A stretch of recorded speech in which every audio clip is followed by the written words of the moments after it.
G'day everybody. I want to talk about homeless people and festivals. As here in Australia, we have a problem when it comes to the homeless and our festivals. Now, we can't have a festival when we have homeless in the area where we have them, as it's not safe. People could be nabbed and pulled into tents, all sorts of things. So you can't have that kind of thing around, even if you wanted to. More likely going to cause chaos. But you can't have a festival when you want to have a festival at a place where people need help. Because a festival is all about connecting and sharing and caring, you see. And so, how could you fix a problem of homeless people that are at a festival area? Well, they mention that they've had this problem before and they housed them for the weekend. Hotels or something like that, obviously. And a person has experienced this already before and says, well, if they can do it for a weekend, why can't they do it for 6 months or for longer? And the answer is money. What it is that the people in that section that are helping you, the community housing, the raw housing, whatever they call themselves in that area, they have certain steps they've already used to, normal stuff, where they have they get funding and donations of money and materials sometimes to allow them to do their mission. Right? But when they have big outbreaks of people needing help and stuff like that, they get short of funding, so they ask for more funding. And they help you like having a credit card most of the time and some stuff at home to give you. So we'll say that's pretty much how it works. And asking people for donations. So with all that, what you do is when you get money, you got to make sure you spend it wisely, as it's limited and you don't know when you're going to get more, right? Unless you can get more by working and doing the things you do, and it's not always guaranteed. And so when that happens, it's very costly to pay for hotels and stuff like that. That's costly, more costly than getting a rent for the week. Right? So it's very costly to house people for short terms when you can't tell them how long they're going to be there.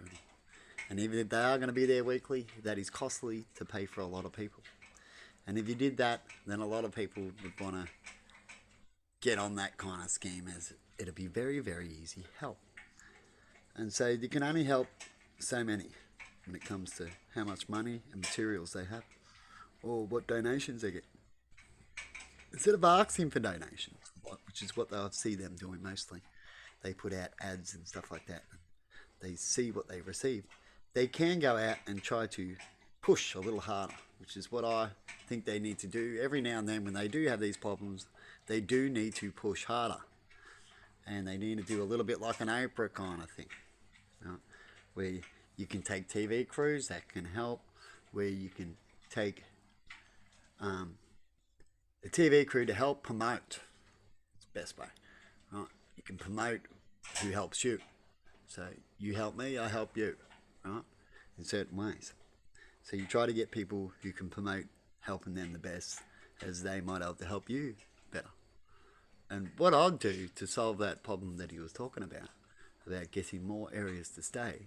And the best time to solve problems is when a problem all of a sudden gets big. And so what you do is you solve it so you can handle big. And you sort that issue out, and then once they're all gone, you still got another spot for them to go to. So you need to sort the problem out. You need to have spare areas for people to go every now and then when these things happen. And of course they need to be legit reasons, not just people all on drugs, because that can happen.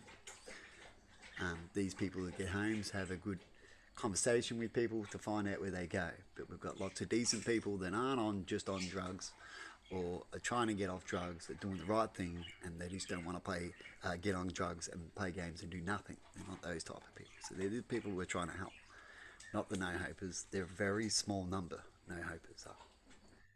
And so what you do is, what I'd do first step would be to go to all the caravan parks And even hotels might be a thing there too.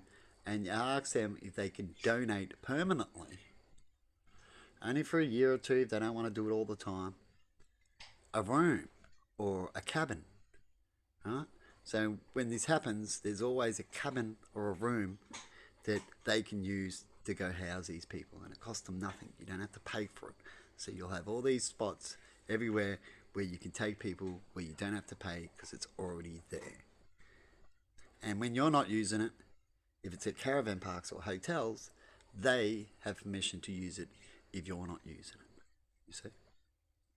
So there'll be no waste in what they do. And you could work out some sort of deal like that. They can even have old cabins or old rooms around that they needed renovating, right? Or needs to have work. And you get that given to you. You can just put a little bit of work in, a couple of grand, and now you got a permanent place for putting homeless people in. And all you need to do to get these kind of things is to go visit all the places around, all the caravans and hotel places, and have a conversation.